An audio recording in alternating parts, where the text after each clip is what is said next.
ಓಂ ಸಾಯಿರಾಮ್. ಶ್ರೀ ಗುರುಭ್ಯೋ ನಮಃ.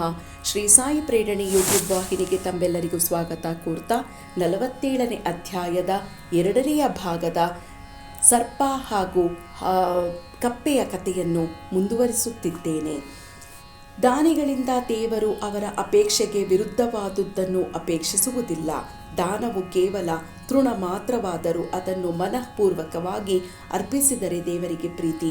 ಕೆಲವು ದಿನಗಳ ನಂತರ ದೇವರು ಅವಳ ಸ್ವಪ್ನದಲ್ಲಿ ಮತ್ತೆ ಕಾಣಿಸಿಕೊಂಡು, ನಿನ್ನ ಪತಿಯಿಂದ ಕುರಿತು ಚಿಂತಿಸಬೇಡ, ಅವನ ಹಣದ ಅಗತ್ಯವಿಲ್ಲ, ನಿನಗೆ ಇಷ್ಟವಿದ್ದರೆ ನಿನ್ನ ಸ್ವಂತ ಹಣವನ್ನು ಖರ್ಚು ಮಾಡು ಎಂದು ಹೇಳಿ ಅಂತರ್ಧಾನನಾದನು.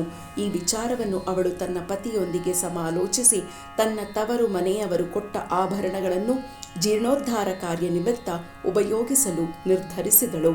ಆ ಕೃಪಣನು ಈಗ ಪರಮಾತ್ಮನಿಗೆ ಸಹ ಮೋಸ ಮಾಡಬೇಕೆಂದು ಆಭರಣಗಳಿಗೆ ಕಡಿಮೆ ಬೆಲೆ ಕಟ್ಟಿ 1000 ರೂಗಳಿಗೆ ತಾನೇ ಆ ಆಭರಣಗಳನ್ನು ತಾನೇ ಕೊಂಡುಕೊಂಡನು. ಆದರೆ ಆ 1000 ರೂಗಳ ಬದಲಾಗಿ ದೇವರಿಗೋಸ್ಕರ ಒಂದು ಜಮೀನನ್ನು ಕೊಡುವುದಾಗಿ ಹೇಳಿದನು. ಅದಕ್ಕೆ ಪತ್ನಿ ಒಪ್ಪಿದಳು. ಆದರೆ ಆ ಜಮೀನು ಡುಬುಕಿ ಎಂಬ ಹೆಸರಿನ ಮುದುಕಿ ಅವನಿಗೆ 2000 ರೂಪಾಯಿಗಳಿಗೆ ಒತ್ತೆ ಹಾಕಿದ್ದು ಇತ್ತು. ಅದು ಫಲವತ್ತ ಆಗಿರಲಿಲ್ಲ. ಆ ಭೂಮಿಯನ್ನು ಪೂಜಾರಿಯು ವಶಕ್ಕೆ ಕೊಡಲಾಯಿತು. ಕೆಲವು ಕಾಲದ ನಂತರ ಆಶ್ಚರ್ಯಕರವಾದ ಸಂಗತಿ ನಡೆದು ಹೋಯಿತು. ಒಂದು ದಿನ ಭಯಂಕರ ಮಳೆ, ಬಿರುಗಾಳಿ ಬಂದು ಕೃಪಣನ ಮನೆಗೆ ಸಿಡಿಲು ಬಡಿದು ಅವನು, ಅವನ ಪತ್ನಿ ಮತ್ತು ಡುಬಕಿ 3 ಮೃತರಾದರು.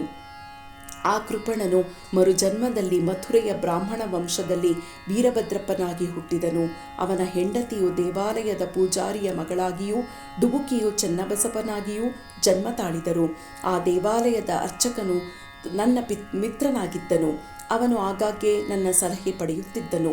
ಅವನ ಪುತ್ರಿಯಾದ ಗೌರಿಯೂ ಸಹ ನನ್ನಲ್ಲಿ ಪ್ರೀತಿ, ವಿಶ್ವಾಸ ಮತ್ತು ಗೌರವದಿಂದ ಇದ್ದಳು. ಹುಡುಗಿಯು ಪ್ರಾಪ್ತ ವಯಸ್ಕಳಾದಳು. ಅರ್ಚಕನಿಗೆ ಅವಳ ಮದುವೆ ನೆರವೇರಿಸುವಂತೆ ಚಿಂತೆ ಶುರುವಾಗಿತ್ತು. ವರನನ್ನು ಹುಡುಕುತ್ತಿದ್ದನು.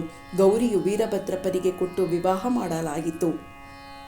ವೀರಭದ್ರಪ್ಪನು ಮೊದಲು ನನ್ನಲ್ಲಿ ವಿಶ್ವಾಸ ಇಟ್ಟಿದ್ದನು. ಆದರೆ ಆ ಜನ್ಮದಲ್ಲಿಯೂ ಅವನಿಗೆ ಧನಲೋಭ ಬಹಳ ಇದ್ದಿದ್ದಿತು. ಕಾಲ ಉರುಳಿತು. ಗೌರಿಯ ಅದೃಷ್ಟದಿಂದ ಭೂಮಿಗೆ ಅತಿ ಹೆಚ್ಚು ಬೆಲೆ ಬಂದಿತು. ಆ ಶುಷ್ಕ ಜಮೀನಿಗೆ 1,00,000 ರೂಪಾಯಿ ದೊರೆತವು. ಅವಳ ಆಭರಣದ ಬೆಲೆಯು 100ರಷ್ಟು. ಅರ್ಧ ಹಣವು ನಗದಾಗಿ ಬಂದಿತು. ಉಳಿದ ಅರ್ಧ ಹಣವನ್ನು 25 ಕಂತುಗಳಲ್ಲಿ ಕೊಡುವಂತೆ ತೀರ್ಮಾನವಾಗಿತ್ತು. ಆ ಹಣದ ವಿಷಯದಲ್ಲಿ ಕಲಹ ಹುಟ್ಟಿತು. ನನ್ನ ಹತ್ತಿರ ಪಂಚಾಯಿತಿಗೆ ಬಂದರು. ಆಗ ನಾನು ಆ ಜಮೀನಿನ ದೇವರಿಗೆ ಸೇರಿತ್ತು, ಅದರ ಹಕ್ಕು ಪೂಜಾರಿಯದೆಂದು, ಅದರ ಮಾಲೀಕರು ಗೌರಿ ಎಂದು, ಅವಳ ಅನುಮತಿ ಇಲ್ಲದೆ 1 ಕಾಸು ಕೂಡ ಮುಟ್ಟಲು ಅವಳ ಗಂಡನಿಗೆ ಅಧಿಕಾರವಿಲ್ಲವೆಂದು ತೀರ್ಮಾನ ಕೊಟ್ಟೆನು. ಇದನ್ನು ಕೇಳಿದ ವೀರಭದ್ರಪ್ಪನು ನನ್ನ ಮೇಲೆ ಕೋಪಗೊಂಡು ಗೌರಿಯ ಹಕ್ಕನ್ನು ಅಲ್ಲಗೆಳೆದು ನಾನು ಹಣ ಪಡೆಯಲು ಇಚ್ಛಿಸಿರುವೆನೆಂದು ಆರೋಪಿಸಿದನು. ಅವನ ನುಡಿಗಳನ್ನು ಕೇಳಿ ದೇವರೇ ಎಂದು ಸ್ತಬ್ಧನಾದೆನು. ವೀರಭದ್ರಪ್ಪನು ಹೆಂಡತಿಯನ್ನು ತೆಗಳಿದನು. ಗೌರಿಯು ಮಧ್ಯಾಹ್ನ ನನ್ನ ಹತ್ತಿರ ಬಂದು, ನನ್ನ ಗಂಡನ ನುಡಿಗಳಿಂದ ನಿಮಗೆ ನೋವಾಗಿರಬಹುದು, ಆದರೆ ನೀವು ನನ್ನ ಕೈಬಿಡಬೇಡಿ ಎಂದು ಅಂಗಲಾಚಿ ಬೇಡಿಕೊಂಡಳು. ಹೀಗೆ ಅವಳು ನನ್ನಲ್ಲಿ ಶರಣಾಗತಳಾದುದರಿಂದ ನಾನು 7 ಸಮುದ್ರಗಳನ್ನಾದರೂ ದಾಟಿ ಅವಳನ್ನು ರಕ್ಷಿಸುವೆನೆಂದು ಅಭಯ ಕೊಟ್ಟೆನು. ಅದೇ ದಿನ ರಾತ್ರಿ ದೇವರು ಗೌರಿಯ ಸ್ವಪ್ನದಲ್ಲಿ ಕಾಣಿಸಿಕೊಂಡು, ಧನವೆಲ್ಲವೂ ನಿನಗೆ ಸೇರಿತ್ತು, ಅದನ್ನು ಯಾರಿಗೂ ಕೊಡಬೇಡ. ಚನ್ನಬಸಪ್ಪನನ್ನು ಸಂಧಿಸಿ ಅವನೊಡನೆ ಆಲೋಚಿಸಿ ಸ್ವಲ್ಪ ಹಣವನ್ನು ದೇವಾಲಯಕ್ಕೆ ವಿನಿಯೋಗಿಸು. ನಿನ್ನ ಸ್ವಂತ ಖರ್ಚಿಗೆ ಬೇಕಾದರೆ ಮಸೀದಿಯಲ್ಲಿರುವ ಬಾಬಾವರ ಸಲಹೆ ಪಡೆ ಎಂದು ಹೇಳಿ ಮಾಯವಾದನು. ಗೌರಿಯು ಇದನ್ನು ನನಗೆ ತಿಳಿಸಿದಳು.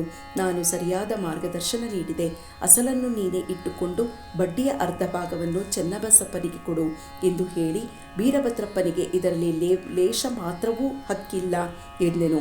ಹೀಗೆ ಹೇಳುತ್ತಿರುವಾಗ ಚನ್ನಬಸಪ್ಪ ಮತ್ತು ವೀರಭದ್ರಪ್ಪನು ಇಬ್ಬರು ಕಲಹ ಮಾಡುತ್ತಾ ನನ್ನ ಬಳಿಗೆ ಬಂದರು. ನಾನು ಅವರನ್ನು ಸಮಾಧಾನ ಮಾಡಲು ಯತ್ನಿಸಿದೆ. ಗೌರಿಯ ಕಂಡ ಸ್ವಪ್ನವನ್ನು ಅವರಿಗೆ ತಿಳಿಸಿದೆನು. ವೀರಭದ್ರಪ್ಪನು ಅತಿ ಕೋಪದಿಂದ ಚನ್ನಬಸಪ್ಪನನ್ನು ಕೊಲೆ ಮಾಡುವುದಾಗಿ ಹೆದರಿಸಿದನು. ಚನ್ನಬಸಪ್ಪ ಅಂಜುಬುರುಕ.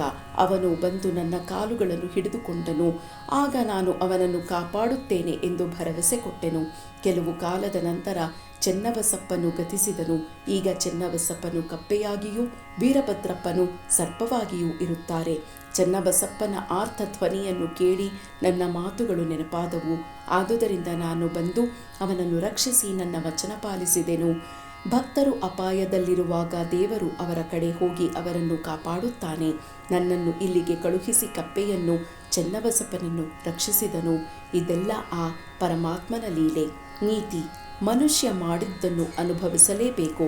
ಆದ್ದರಿಂದ ತಪ್ಪಿಸಿಕೊಳ್ಳಲು ಸಾಧ್ಯವೇ ಇಲ್ಲ. ಹಣದ ಮೇಲಿನ ಆಶೆ ಅವನನ್ನು ಕೆಡಿಸುತ್ತದೆ. ಕೊನೆಗೆ ಅವನನ್ನು ನಾಶಗೊಳಿಸಿ ಇತರರನ್ನು ನಾಶ ಮಾಡುತ್ತದೆ. ಇಲ್ಲಿಗೆ ಶ್ರೀ ಸಾಯಿ ಸಚ್ಚರಿತ್ರೆಯ 47ನೇ ಅಧ್ಯಾಯವು ಸಂಪೂರ್ಣವಾಯಿತು. ಓಂ ಸಾಯಿ ಪ್ರಣಾಮ್.